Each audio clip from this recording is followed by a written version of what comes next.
Bien, oficialmente y en este lluvioso día les doy de parte de mi querida familia, de parte de mi bondadoso padre, de parte de mi amada institución universitaria Envigado y de este orientador y provocador del conocimiento, deseándoles un día maravilloso. Se siente que aquí está muy frío y congelado y lloviendo bastante. Sin embargo, confiamos de que en un rato varios de los muchachos, ojalá todos, van a tener conectividad. Aquí estoy muy pendiente de que al menos puedan comunicarse por el grupo de WhatsApp. Solamente ves ahí uno de los muchachos que manifiesta pues dificultades para poder estar. Veremos si los otros no son del sur y hayan tenido alguna dificultad con la conectividad o con la energía eléctrica. No supe nada más anoche, pero de todas maneras si Emanuel sabe algo pues nos puede compartir. Montaño, pues seguimos esperando que nuestros queridos compañeros vayan apareciendo. Mientras tanto, voy a... ¿Qué Manuel?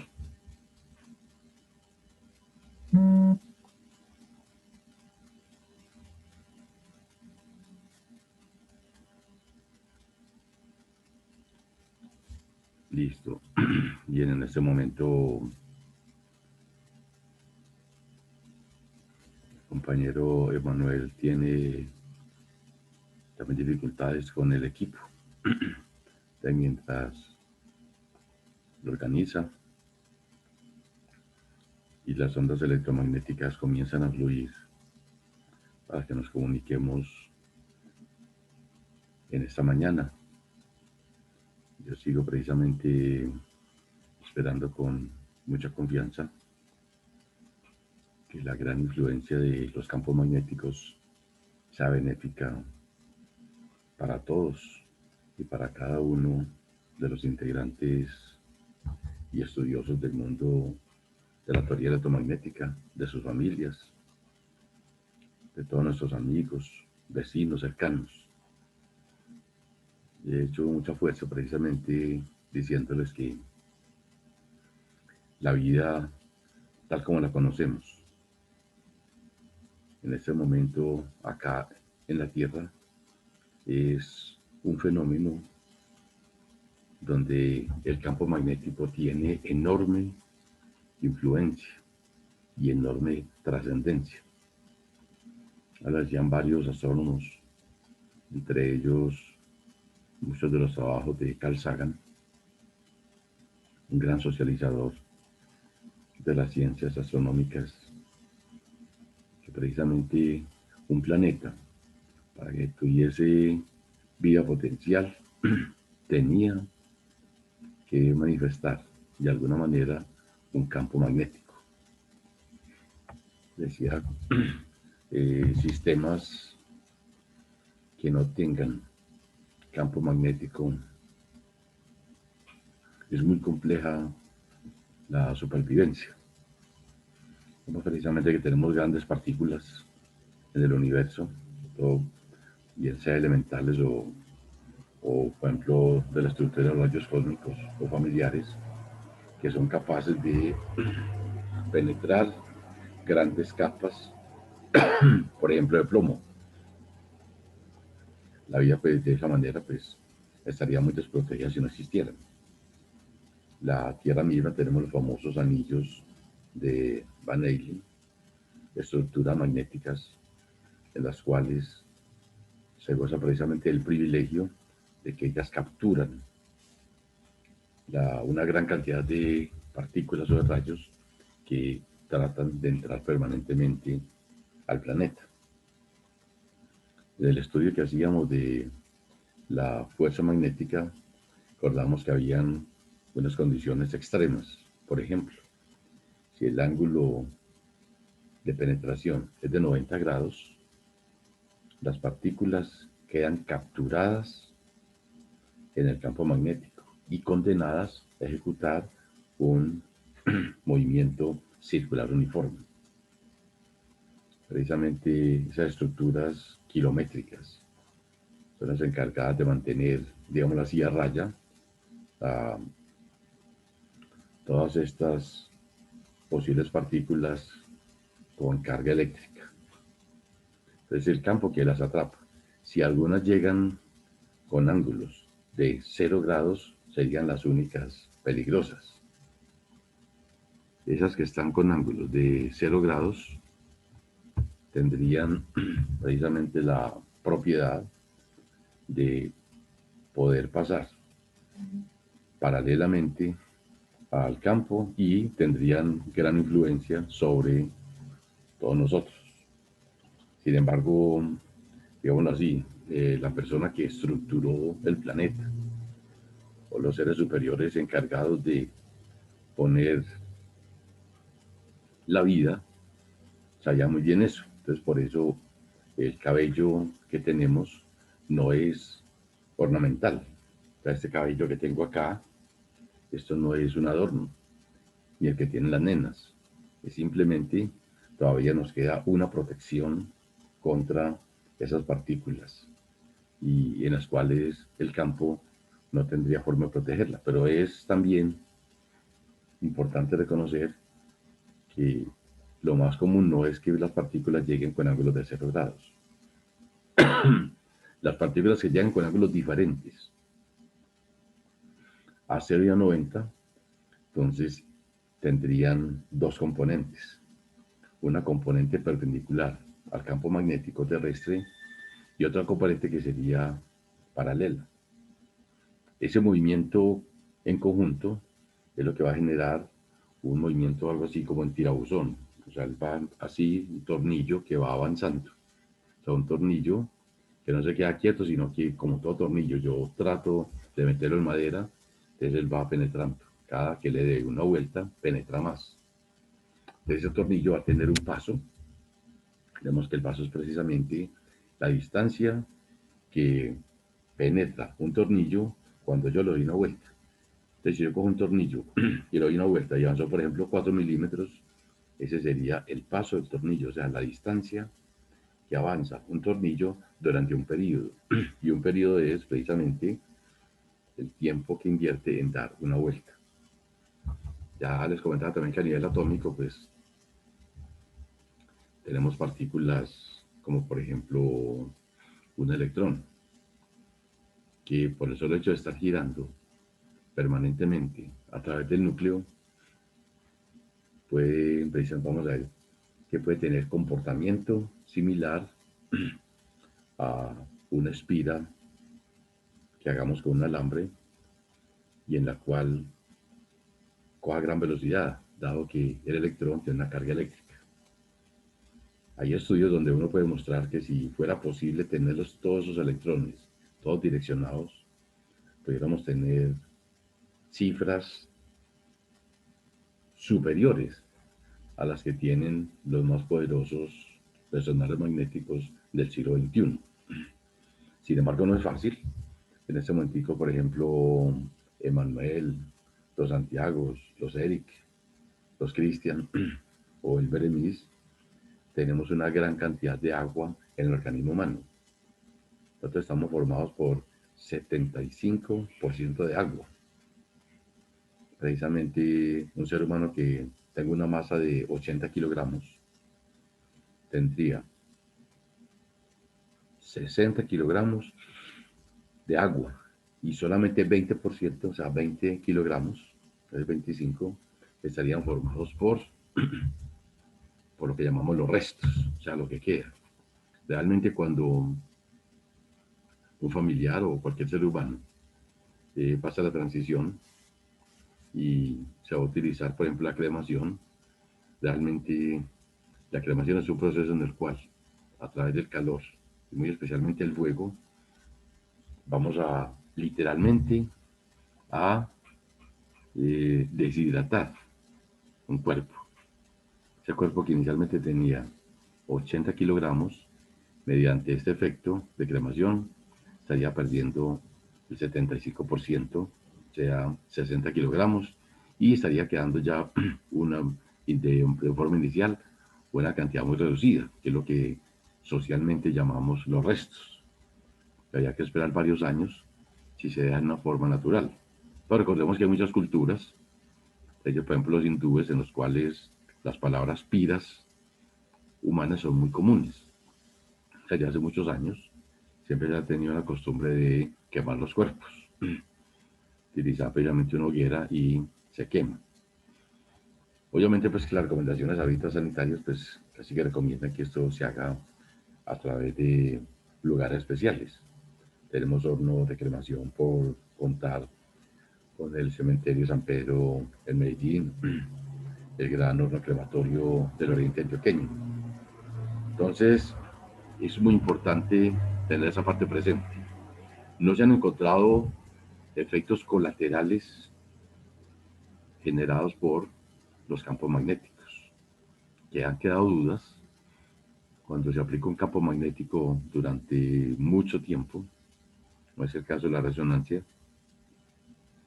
y pasa, por ejemplo, una media hora. Entonces hay dudas, algunos villazo se ha superado mucho, en la cual, por ejemplo, la mujer que esté en embarazo, dado que el feto está en agua, es mucha agua, y al aplicar un campo magnético intenso durante mucho rato, se sabe que hay una polarización de todas esas cargas. Entonces vamos a encontrar todos los espines electrónicos apuntando en la misma dirección.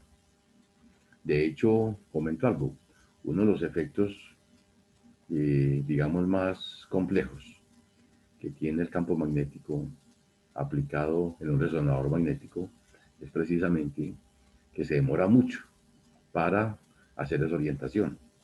Lo que hace la resonancia magnética es precisamente coger todo el agua que yo tengo, coger todo un montón de espines y orientarlos. Ese proceso se demora con campos del orden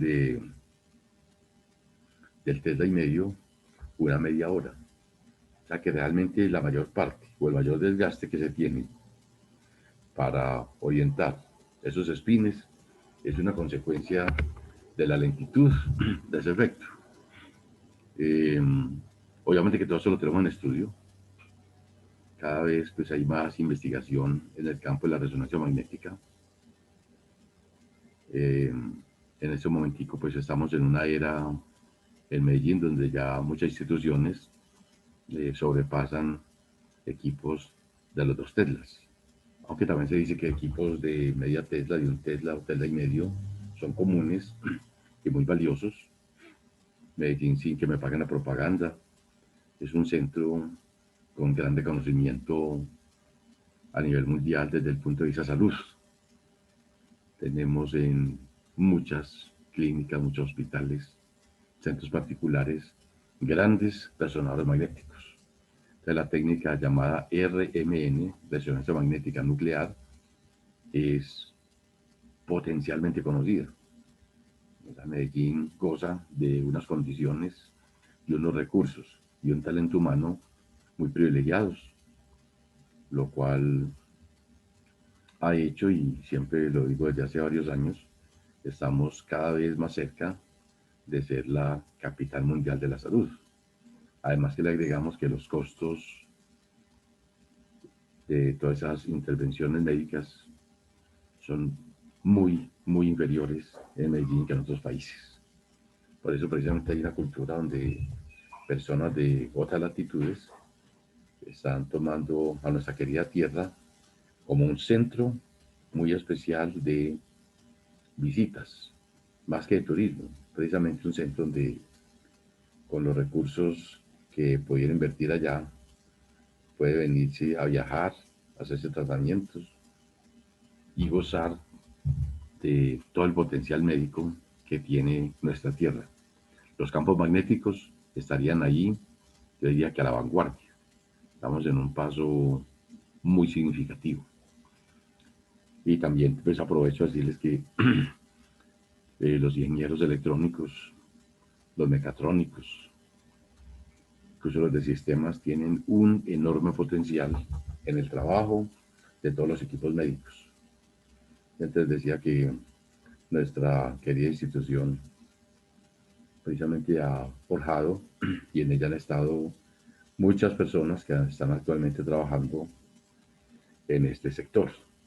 La electrónica ahí juega un papel esencial, aunque vuelvo y digo, más que ninguna otra parte de la ciencia y la tecnología tiene tiene tanta necesidad de ser completamente interdisciplinaria.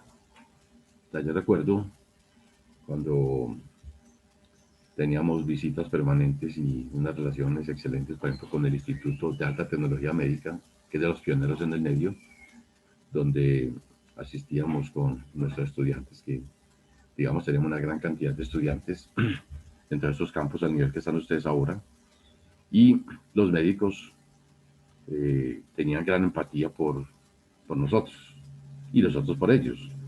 Entonces nos sentábamos desprevenidamente.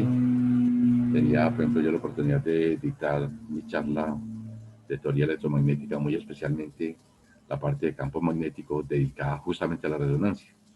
Los médicos, el equipo médico tenía gran escucha y hacían luego su aporte científico en el campo de la medicina y nos damos cuenta que era fundamental esa simbiosis armónica entre los médicos, entre los ingenieros electrónicos, entre los físicos, entre los mecatrónicos, entre los informáticos, porque precisamente es esa unión la que permitió un gran desarrollo. Obviamente, los equipos médicos son de los miles de millones de pesos.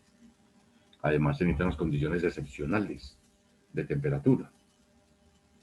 Para que se forjen una idea, estamos hablando en Medellín de, no sé, no creo que exista una temperatura menor. Estamos hablando de 4 grados Kelvin para el trabajo de estos grandes equipos. La menor temperatura que existe en la naturaleza es menos 273 grados centígrados, que es lo que llamamos 0 grados Kelvin o el famoso cero absoluto, en el cual los materiales se vuelven superconductores. Medellín estaríamos hablando de menos 269 grados centígrados, 4 grados Kelvin, como, digamos así, parámetro fundamental para conservar ese campo magnético intenso, que es la palabra, campo magnético intenso, donde perfectamente podamos meter en una caverna, en una forma circular, meter como una especie de ataúd a los pacientes para un análisis muy profundo. Desgraciadamente también ese factor mental es muy difícil para muchos pacientes que tienen claustrofobia. De ello, pues, el caso especial, por ejemplo, aquí coloco a mi hermanita. Mi hermanita en los últimos años ha tenido muchas enfermedades y, y uno de los problemas de ella es, por ejemplo, la claustrofobia. De ella la van a someter a estos dispositivos, se requiere, la tienen que sedar, porque tiene un pánico, que es un pánico escénico precisamente que se le manifiesta a muchas personas. No es fácil de superarlo porque, vuelvo y les digo, es media hora solamente esperando que los espines se orienten. Entonces, volviendo al cuento, entonces, la interdisciplinariedad es fundamental en este estudio del campo magnético. Ahorita les voy a compartir, hago un recorrido sobre la importancia de toda esta parte. Te repito, entonces desde el punto de vista científico y de la vida, el campo magnético es esencial, es fundamental. Pues por eso parte de mi propaganda gratuita es precisamente mostrar las bondades que tiene este campo. Desde el punto de vista Maxwell, obviamente quien no sé, Maxwell vivió en una época donde literalmente no tenía toda esta posibilidad tecnológica que nosotros sí tenemos. Desde que toda la teoría la desarrolló sobre 4 vectores, que son precisamente los vectores que vemos en este momentico en pantalla, que son el vector desplazamiento eléctrico, que va de la mano con el campo eléctrico. Y muy especialmente tenemos la inducción magnética, que es esa B, la B de Berenice, que es la que medimos en teslas. Y esa es la parte fundamental. Por eso el campo magnético que manejamos también en Medellín a bajas temperaturas, es precisamente aprovechando las propiedades magnéticas de un solenoide gigantesco en helio líquido, donde estamos hablando de 4 grados Kelvin. Por eso las condiciones que manejamos siempre en un resonador son de frío. Eso es inevitable y es natural. Las condiciones deben ser así. Entonces, 4 vectores generan el mundo de la teoría electromagnética por parejas. La primera pareja fue el primer capítulo, donde estuvimos hablando de la electrostática y en el cual desarrollamos campo eléctrico y vector de desplazamiento eléctrico, los vectores E y D, con las propiedades muy representativas. Las recuerdo acá, recordemos. Uno, rotacional del campo eléctrico debe ser el vector nulo. Segunda, límite cuando R tiende a infinito de un campo eléctrico debe ser cero, que garanticemos que los campos van a decrecer a medida que nos alejamos de la distribución de cargas donde estamos trabajando. Listo. Esas son condiciones fundamentales. La otra, recordemos, la densidad de carga, o sea, ρ, es exactamente la divergencia del vector desplazamiento eléctrico. Es una propiedad fundamental que precisamente es una consecuencia de poder aplicar el teorema de Gauss, o sea, el teorema del flujo, o el teorema de la divergencia, a una distribución. Ya precisamente en palabras, el teorema de Gauss nos decía que precisamente el flujo de, por ejemplo, del vector de desplazamiento eléctrico a través de una superficie equivale a la carga eléctrica encerrada en esa curva, que conlleva precisamente lo que les decía ahorita. El ρ, o sea, la densidad de carga, es exactamente la divergencia del vector de desplazamiento. O si lo utilizamos desde el campo eléctrico, podríamos decir que ρ sería la divergencia de epsilon por el campo eléctrico, la divergencia de este sobre la carga eléctrica, o sea, la carga eléctrica encerrada sobre el epsilon. También reconocimos que, basados en el teorema de Stokes, que es precisamente una integral de línea, entonces decíamos que una integral de línea del campo eléctrico a través de una línea era exactamente cero. Y eso nos llevaba precisamente a reconocer que un campo eléctrico estático no podía mantener una corriente entre dos puntos. Entonces era necesario aplicar fuentes, que es lo que estamos utilizando desde el año 1800 aproximadamente, la utilización de pilas, baterías. Vemos que en el año 1800 justamente comenzó uno de los grandes aportes tecnológicos, la invención de la pila por el señor Alejandro Volta. Ahí viene el término voltio en honor a él, y que es un elemento fundamental de trabajo en todos estos ciclos. Esa pareja muy importante, recordemos, en la ausencia de polarización, el vector de desplazamiento es paralelo al campo eléctrico y equivale a epsilon por campo eléctrico. Luego avanzamos hacia otra pareja donde estamos trabajando, que es precisamente los vectores H como campo magnético y B como inducción magnética. El campo eléctrico, por ejemplo, sabemos de que es igual a menos el gradiente de la función potencial, lo cual nos permite desarrollar una unidad estratégica de campo eléctrico, que es el voltio sobre metro. Decía, por el solo hecho de tener dos placas separadas, bien sea en el aire, en el vacío, o incluso por medio de un dieléctrico, tenemos, si aplicamos un voltaje de estas placas conductoras, vamos a generar un campo eléctrico.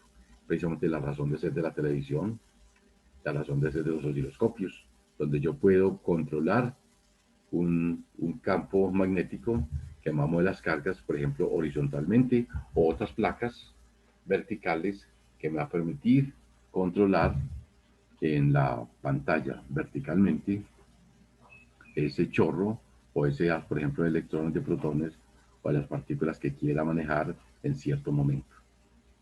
Entonces, mire esa importancia. Ese campo magnético siendo complementario. El campo eléctrico lo medimos en amperios sobre metros.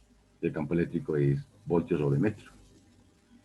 Bien, esos 4 vectores y las relaciones estratégicas son los que manejan precisamente la teoría electromagnética. Luego hay unas curvas de análisis entre materiales magnéticos donde se trata de mirar el comportamiento entre B, pero ahora B grande, y H. Ten mucho cuidado con el otro B y H. Esta curva que tenemos acá precisamente nos muestra que durante un pedazo pueden percibir de que hay un comportamiento lineal. En la otra parte no, o sea, es un comportamiento donde hay curvas de muchos materiales. Estas curvas obviamente son de carácter público. Los grandes trabajadores de campos magnéticos, donde hay mucha plata, permanentemente están mostrando materiales con permeabilidad magnética bastante grande, tremendo los compañeros que no se manifiestan. Y esa primera relación nos va a hablar de que ese mu, o sea, la permeabilidad magnética, depende de un término relativo por la permeabilidad magnética del vacío, que vale 4pi por 10 a la menos 7. En forma idéntica, recordemos que la permisividad o permitividad eléctrica es epsilon, que es igual a E sub R, que es la constante dieléctrica, por E sub 0, que es la permisividad magnética del vacío, y su valor es 4pi por 10 a la menos 12. Les decía también algo asombroso desde la charla anterior, que hay una relación estrecha entre la velocidad de la luz y las propiedades eléctricas y magnéticas de una sustancia. Entonces, les hablaba de esta relación que no era gratuita. Observa acá, voy a separarlo un poquitico en este pedazo, donde vemos el D igual a epsilon por campo eléctrico y la inducción magnética igual a mu por H, y los valores de que es la permitividad o permisividad eléctrica, la permeabilidad magnética y los valores para el vacío o para el aire de epsilon sub 0 o mu sub 0. Hay un hecho trascendental, vuelvo y lo escribo acá. Este pedacito lo voy a escribir acá. Es uno de los grandes aportes. Yo diría que este es de los grandes descubrimientos que tiene la humanidad. Precisamente que el producto de estas dos cantidades, las escribo acá, ya hicimos el ejercicio en la charla anterior. Este producto le calculamos el inverso, digamos que eso fuera x, esta parte inicial, hagámoslo acá, x, igual a esta parte. Entonces si calculamos, para darle aquí más, es tan trascendental que lo voy a dar una, listo. Y si finalmente a ese texto le sacamos la raíz cuadrada, voy a aportar aquí el símbolo de raíz cuadrada. Espero tenerla aquí a la mano, aquí, pero en efecto aquí lo tengo. Entonces, en ese orden, si le sacamos raíz cuadrada de esto, la respuesta es sorprendentemente C. Entonces C, que es la velocidad de la luz, aprovecho, entonces es la raíz cuadrada, es un hecho trascendental. La raíz cuadrada, ahora aquí, voy a poner aquí este corchete, a 1 dividido, va a hacer esa multiplicación acá, este producto. Enviamos acá, lo pegamos, muy bien, cierro, y es sorprendente este resultado. Este resultado es un resultado trascendental que nos lleva a una respuesta de 3 por 10 elevado, utilizo aquí mi marcador sencillo, 3 a la 8 metros sobre segundo. Ese es precisamente el aporte, yo diría, espectacular, maravilloso. No pienso que haya sido gratuito porque él tenía un gran dominio de la matemática. Yo diría más bien que los dioses lo inspiraron y logra hacer la propuesta de la existencia de unas ondas llamadas electromagnéticas capaces de propagarse en el vacío. Es un detalle muy especial. Hago la grabación acá para que les quede. Y subrayo este pedazo. A mí realmente este pedacito siempre me ha emocionado. Me ha parecido un aporte significativo para toda la humanidad. Y profundizando algo, voy a colocar acá algo que no es muy conocido en los auditorios, es que este B, en general, la velocidad en un campo, voy a hacerlo acá, voy a extrapolar esto, lo escribo acá, lo dejo aquí en memoria, de todas maneras, vamos a comenzar un tema de ondas, posiblemente hoy, quito este acá y quito este acá. En general, la velocidad de una onda electromagnética depende de las propiedades eléctricas y las propiedades magnéticas en especial. Son propiedades intrínsecas de cada sustancia. Yo estoy en el vacío, entonces tengo que ese E se convierte en su cero y ese mu se convierte en su cero. Entonces en una condición excepcional donde la velocidad de la luz nos da exactamente C. Pero cuando pasamos a otro material, por ejemplo el vidrio, entonces ya la velocidad es menor. Entonces normalmente la velocidad siempre va a ser en condiciones normales menor que C. El caso extremo pues sería igual, que también es válido. Voy a, incluso por, como no todos están extendiendo la charla, voy a darle a este un Arial de 20 si se vio un poquitico más. Bueno, y voy a agregarle el término acá. Voy a cambiar este término mejor. Voy a insertar ahí el valor de menor o igual, que es un caso que es válido. Si les voy a pedir ayuda para que lo encontremos el símbolo, vamos a ponerle acá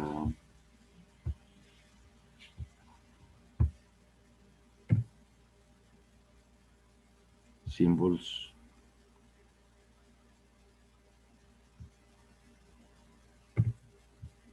Vamos a poner este acá.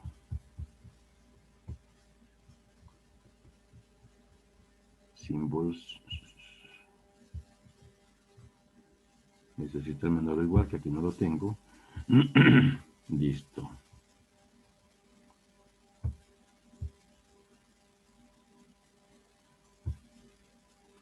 Si los demás aquí a la mano me colaboran.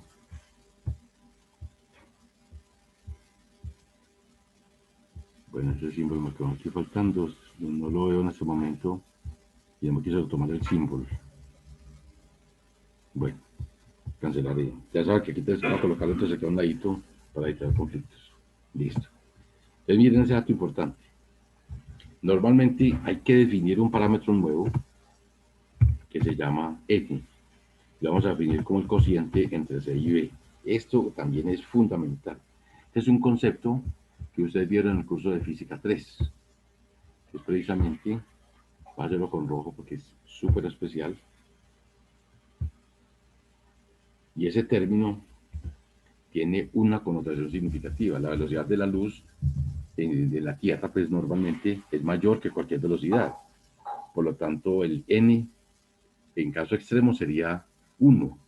Ese n igual a 1, lo escribo, por si lo olvidaron del curso anterior, es válido para el aire o el vacío.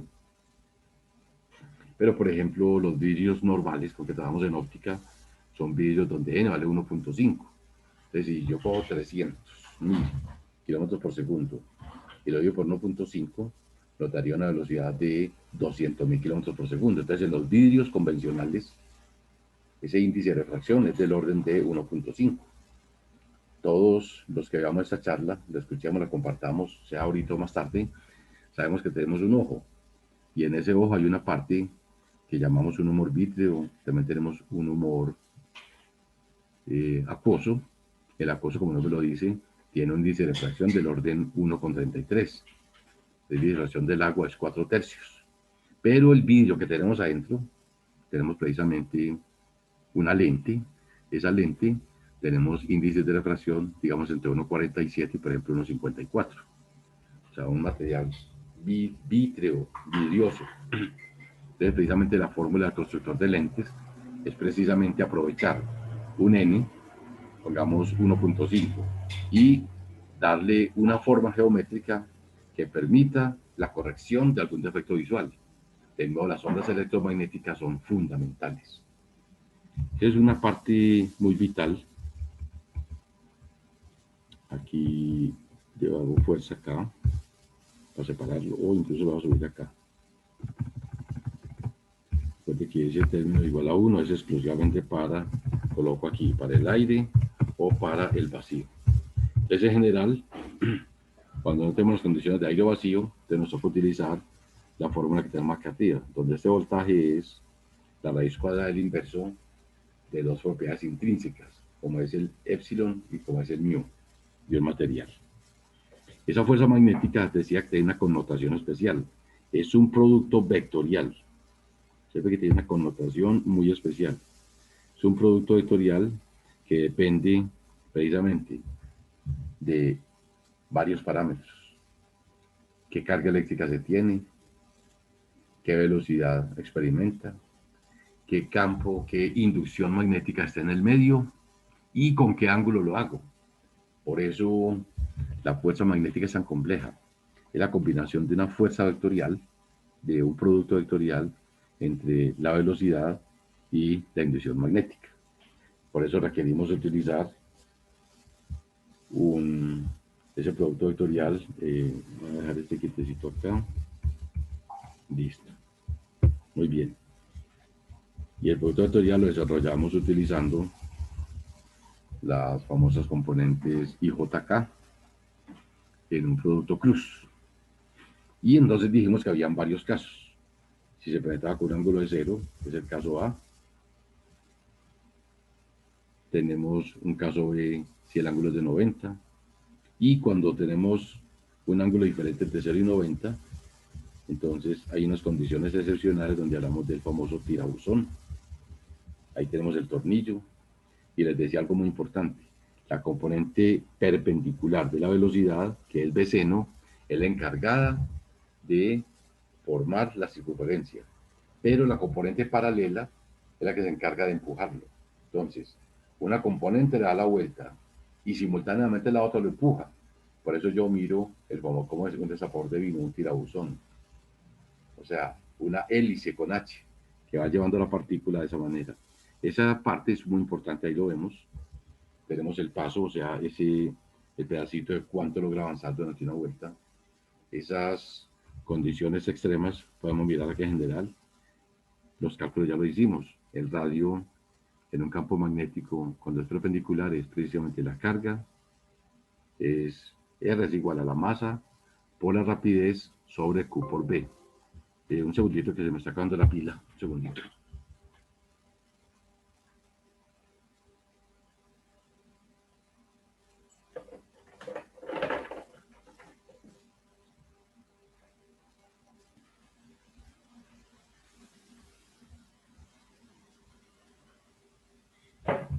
Muy bien. Entonces, precisamente, les decía, la forma de calcular el omega, o sea, la frecuencia con que la partícula vibra en ese campo magnético depende de Q sobre M por B. O sea, esa relación Q sobre M es constante, lo que algunos llaman frecuencia ciclotrónica para algunas partículas, que pueden ser, por ejemplo, para nosotros, son de interés especial los electrones, dado que el electrón es la partícula más liviana que se mueve más fácil. Sabemos que el campo magnético aplicado, por ejemplo, a los protones también los mueve, pero con condiciones diferentes. Y tenemos ahí el concepto de X, que es el paso, o sea, cuánto avanza el tornillo durante un periodo, que sería simplemente la componente paralela por el periodo. O sea, la B por coseno por ese periodo. Ese periodo pues lo despejamos de acá arriba. Recordemos que omega es 2pi por frecuencia. Yo creo que ese periodo son inversamente proporcionales. Listo. Si yo conozco la rapidez con que penetra un campo, conozco el ángulo, conozco la carga, la inducción presente, puedo saber con qué radio se mueve.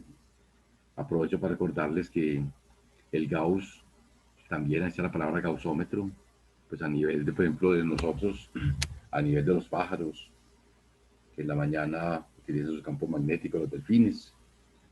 Un Gauss es la 10.000ª parte de un Tesla. Precisamente un Tesla equivale a 10 a la 4 Gauss, 10.000 Gauss. Y la inducción magnética de la Tierra es del orden de medio Gauss, pero suficiente para impresionar el hipotálamo de muchos animales y permitir que se guíen exclusivamente por el campo magnético. O sea, para mí siempre, y les digo, sigue siendo asombroso la forma como muchas aves, las aves migratorias, que recorren literalmente desde Canadá hasta Patagonia, pasando por Colombia, justamente por la zona de Córdoba, en grandes cantidades, ya es exclusivamente por el campo magnético. La contaminación ha afectado mucho, ha cambiado condiciones y es muy cierto que hay que mejorar esas condiciones. Sin embargo, el campo magnético parece ser que lo siguen conservando muy bien. Hay algunos cálculos. También planteamos un ejercicio donde conocemos la velocidad de manera vectorial, la inducción de manera vectorial y la forma como debe desarrollarse ese campo, encontrar esa fuerza utilizando el producto vectorial. Listo. Llegamos a un término fundamental también, que es precisamente la fuerza de Lorentz, que es la suma vectorial entre la fuerza eléctrica y la fuerza magnética. Y hay un caso excepcional en el cual yo puedo hacer que las fuerzas se equilibren, dando un total de fuerza igual a cero. Cuando ese caso se lleva, encontramos una relación muy importante. La voy a marcar acá.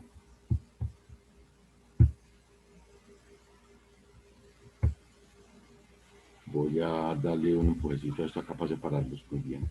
Observen, este detalle es fundamental. Listo, se dispara un poquitico, cuestión de un editor. Creo que ese símbolo muy escaso pues en lo dejo un poquitico acá para que se note. Mejoramos, que ahí se mejoró mucho. Este se lo voy a subir acá. Muy bien. Este otro acá. La vida de escritor es maravillosa, para inspirarse, pero cierta simbología para llevarla a esos terrenos es toda esa parte vectorial. Quita mucho tiempo escribirla, pero lo hago con mucho cariño. Observen acá este pedacito, este signo menos que tengo acá,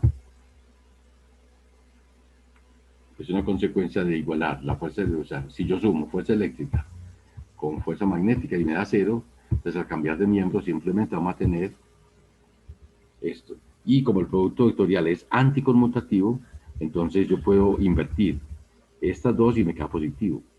Entonces, miren detalles importantes. Si yo logro hacer que tanto el campo magnético como la velocidad sean perpendiculares, tengo magia. Entonces tendría magnitud de V como inducción magnética, por magnitud de V como velocidad, por el seno de 90. Y el seno de 90, que es un ángulo maravilloso, es 1. Entonces tendría entonces que en magnitudes el campo eléctrico, voy a hacerlo acá. Mira, sabrá que le estoy haciendo mi Esteban Manuel y compañía. Si el ángulo es 90, puedo escribirlo por acá. Con ángulo de 90 grados, cuando busco, puedo garantizar que el campo eléctrico es exactamente igual a B por B. Y si yo fuera a despejar, por ejemplo, velocidad, tendría que yo puedo calcular esa velocidad para Lorentz dividiendo las magnitudes del campo eléctrico y la inducción magnética. Eso es asombroso. Y ahí yo puedo controlar la velocidad. Obviamente que vamos a ver que en el mundo práctico yo no puedo aumentar la velocidad hacia la loca, porque a medida que yo voy aumentando la velocidad en el mundo de las partículas cuando se acercan a la velocidad de la luz, van aumentando de masa. Eso es un hecho que nadie había observado. Eso es una de las predicciones de Albert Einstein y precisamente son estos campos donde estoy hablando, donde la relatividad empieza a jugar. Cuando me voy acercando a la velocidad de la luz, por ejemplo, un protón o un electrón, sus masas aumentan significativamente. Como decía un chico, no, no me mueva de acá, no me mueva de acá, aquí estoy yo. Y eso es tan violento que precisamente hubo que crear un aparato muy superior al ciclotrón. O sea, la ciencia empezó a desarrollar grandes aceleradores de partículas, pero un día los aceleradores se rebelaron y por más plata que les metían ya no trabajaban. Y tenemos enormes cantidades de científicos. Les decía, pongamos en el equipo de drones, hay 2.000 físicos en la nómina. Eso son 20 naciones aportando para investigación muy específica. Entonces, ¿qué hubo que hacer? Un señor sospechó, claro, es que cuando las velocidades comienzan a aumentar, la masa aumenta. Entonces yo ya no puedo utilizar la fórmula normal, tengo que considerar que la masa también va aumentando. Entonces hubo que crear un aparato llamado sincrociclotrón, lo escribo acá, sincrociclotrón. Esto es un aparato demencialmente gigante. Eso es donde yo, o sea, aquí la tecnología es extrema, a mí me maravilla decirlo. Esto supera todo lo que conocemos. Aquí, obligatoriamente, necesitamos a los de sistemas, necesitamos los físicos, necesitamos equipos médicos, porque a medida que esos campos van aumentando de intensidad, también se necesitan hacer investigaciones y dosómetros especializados midiendo algún tipo de radiación o incluso controlar a Higgs-Müller al que puede estar pasando. Entonces yo puedo medir, por ejemplo, en un metal, puedo mirar esa velocidad registrando el E y el B y empezar a mirar, por ejemplo, qué velocidad de transporte tiene un material. O un caso maravilloso, voy a aplicar, o sea, el ciclotrón es una aplicación importante, pero observen, por ejemplo, esta. Si yo quiero ondas electromagnéticas normales, tendría que la velocidad de la luz, o sea, C, sería igual entonces a campo eléctrico sobre inducción magnética. Eso es una cosa espectacular. Parece eso espectacular, eso es maravilloso. O sea, que yo desde, y por eso digo que Marvel era un genio, sin haberse movido, sin tener tecnología, logra percibir eso. Entonces vamos a ver precisamente que cuando yo hablo de ondas electromagnéticas, voy a tener una componente eléctrica, por ejemplo, en toda esta pared, la pared que está a mi izquierda, en ese muro vertical. Tengo un seno gigantesco, la parte positiva acá. Y en el piso de abajo, en el parqueadero, tengo la parte negativa. Pero aquí en el piso, o sea, perpendicular a ese muro que tengo acá, donde tengo ese componente de campo eléctrico, tengo una lengüita chiquitica en forma senoidal, con un valor que obviamente va a ser infinita menor. Es que la proporción. La relación es de 3 por 10 a la 8. Y 3 por 10 a la 8 son 300 millones. O sea que si la una mide 1, la otra mediría 300 millones de veces de ese 1. Si la una mide 2, la otra mediría 2 por 300 millones de veces ese proceso. Entonces, es algo significativo esa relación. Entonces, las ondas electromagnéticas gozan de esa gran característica. Aquí precisamente para acá eh, lo, lo reconsidero. Yo le paso este documento ya con todas las mejoras que le hemos ido haciendo. Aquí tengo precisamente algo que vamos a ver. Lo voy a subrayar también de una vez, mi apreciado Emanuel, lo voy a dar colorido. Este pedacito lo voy a pintar de rojo y lo voy a negrear. Si te das cuenta de algo importante acá, estamos diciendo que el producto escalar entre los campos eléctrico y magnético es cero. ¿Qué garantiza eso? La perpendicularidad, o sea, la transversalidad de las ondas electromagnéticas. Las ondas electromagnéticas son de carácter transversal. Esas son propiedades maravillosas y especiales. Aquí, por ejemplo, dice acá, tenemos dos placas separadas 40 centímetros y les aplicamos 16.000 voltios, lo cual hace que se deflecte. Listo, entonces ahora dice que el ejercicio. Si yo quiero ese campo magnético, pues el campo eléctrico sería simplemente el cociente entre voltaje y la distancia entre ellos, sin ningún problema. Y yo quiero aplicar una inducción magnética que equilibre eso. Entonces, simplemente, ¿qué hacemos? Utilizamos la formulita que vimos hace un momentito. Entonces, aquí recuerdo ese campo eléctrico, acá arriba, acá.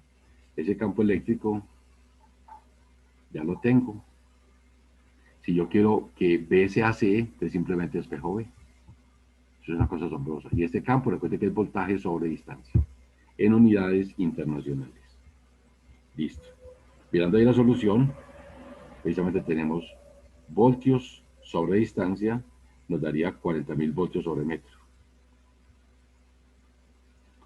Si queremos una velocidad, pongamos de 20.000 metros por segundo, despejamos ese B y nos da 2 teslas. Obviamente que el costo financiero de 2 teslas es impresionante. Ahí tenemos una cifra bastante representativa. Y por eso lo vuelvo y les digo acá. Todo esto son aplicaciones directas de beneficio para la resonancia magnética nuclear. Bien. Luego entramos en unas leyes que impresionaron desde el descubrimiento de Oersted, después de que el descubrimiento de Oersted, cuando jugaba con una brújula que accidentalmente estaba ahí y prendía un switch para que pasara la corriente, o lo apagaba, fue cuando observó ese día que la aguja se movía y recuperaba su forma original cuando apagaba el switch. Ese fue el día en que se descubrió el término electromagnetismo y se volvió social, que los campos eléctricos y magnéticos se estudian por separado por facilidad, pero realmente están pegados. Ahí nació el electromagnetismo y luego pues ya vamos desarrollando toda la teoría electromagnética. Listo. Eh, Grandes personas como precisamente Ampère, que es de los grandes descubridores y de los grandes tipos que como has impresionado, utilizando el teorema de Stokes. Lo marco acá. Este teorema de Stokes,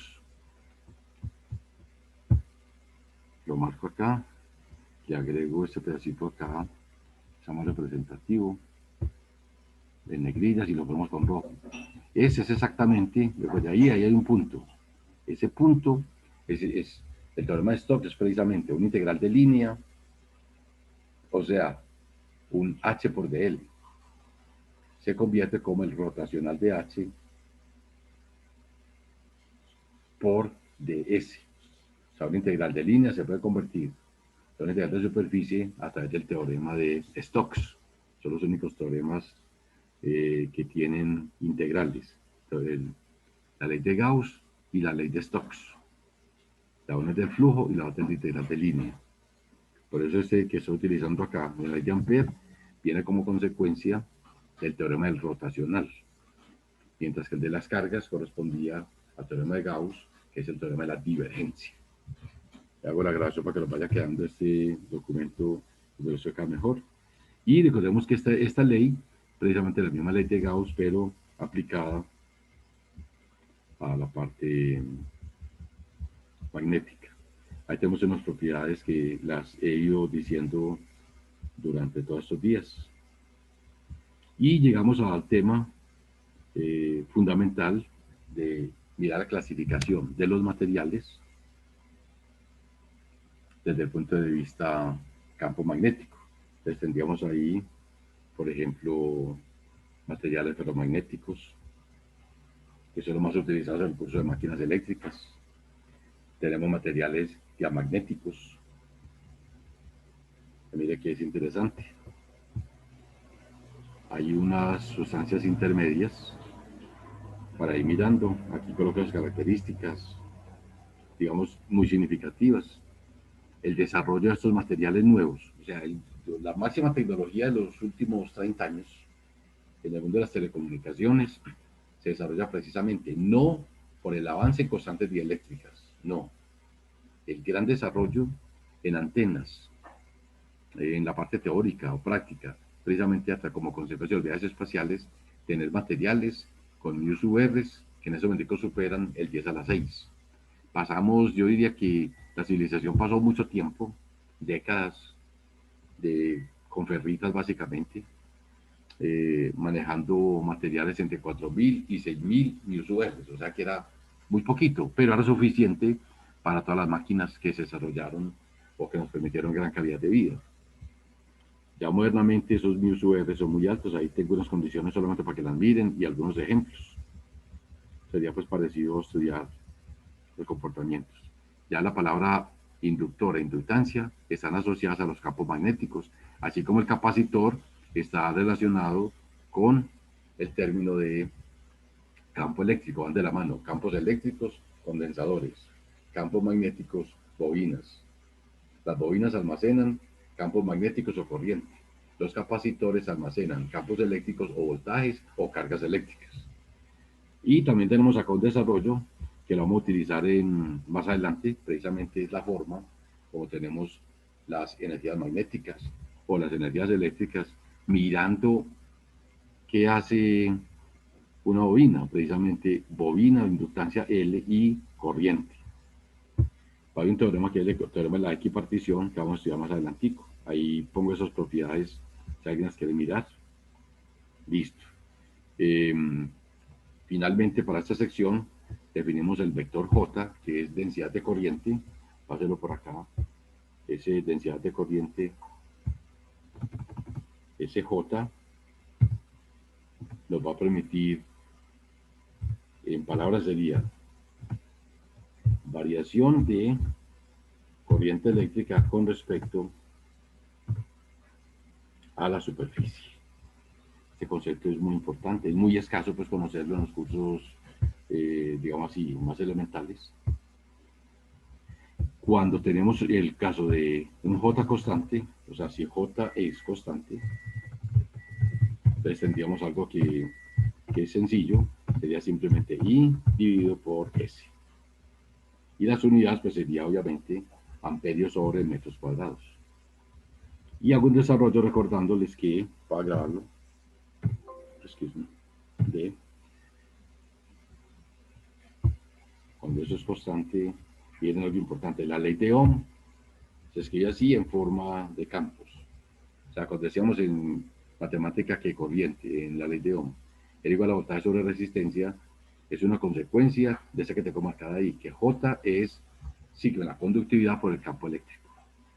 Si recordamos los cursos de Ramón, los de Beremiz en circuitos, entonces ya tendríamos una connotación especial en la cual decíamos que la conductividad es el inverso de la resistividad, o sea, 1 sobre ρ. Entonces, campo eléctrico, voltaje sobre longitud. J, cuando es repartida por todas partes, I sobre S. Igualando aquí esta ley de Ohm, reemplazamos y llegamos a esta relación. La primera vez que se demuestra la ley de Ohm. Ya les decía que eso no se ve en ninguna parte, solamente se ve en los cursos beremicianos. Y este término que está entre paréntesis, mire que es constante. La longitud de una resistencia, la resistividad o la superficie, como una resistencia ya valga 20 pesos, todo eso es constante.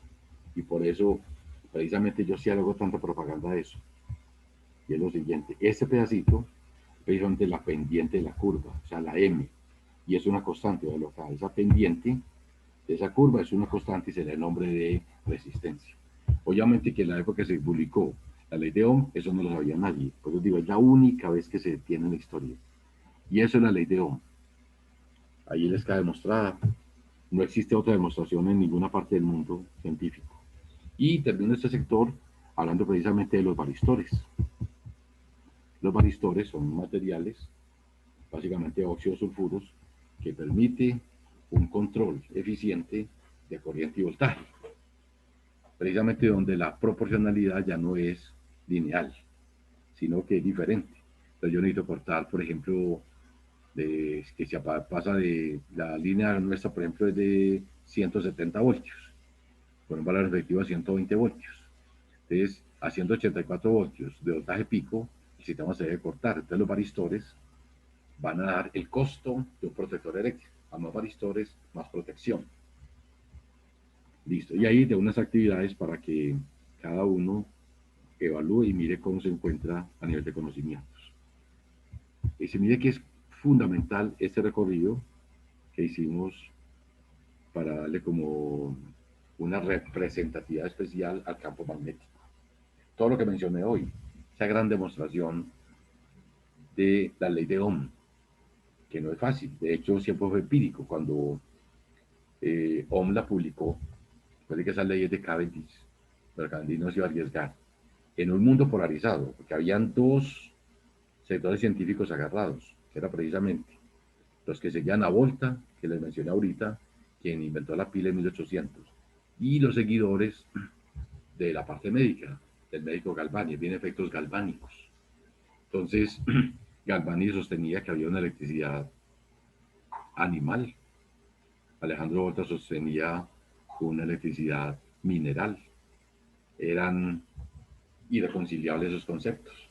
Y enseguida se publica una ley demasiado elemental.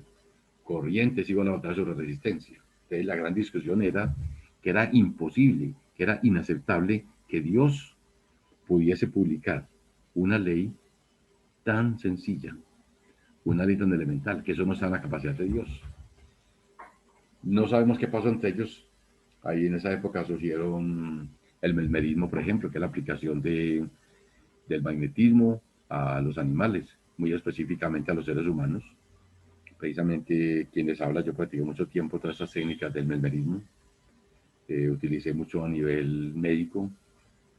Hice muchas sesiones en muchos puntos científicos y profanos de esa influencia del campo magnético en el cuerpo humano. Experiencias muy bonitas, algunas complejas, pues que se tocan algunos niveles, casi pues que empezar a nivel de hacer un regreso en edad de las personas, un tema muy delicado, pero muy significativo, y fui gran investigador de ese tema y también gran practicante.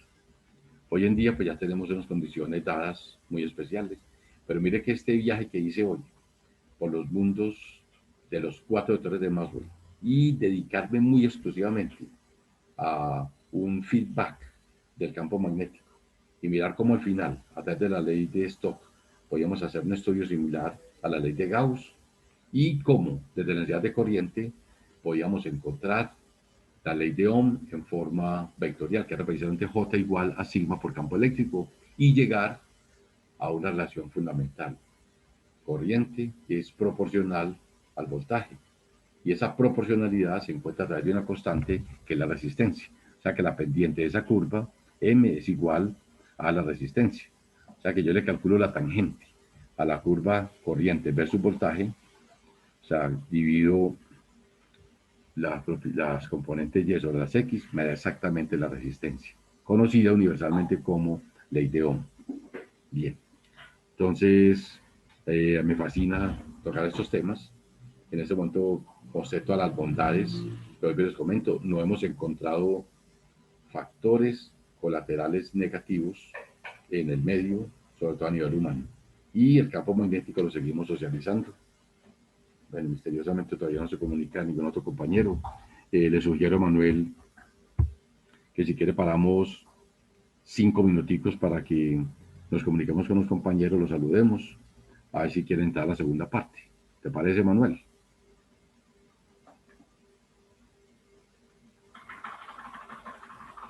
Emanuel.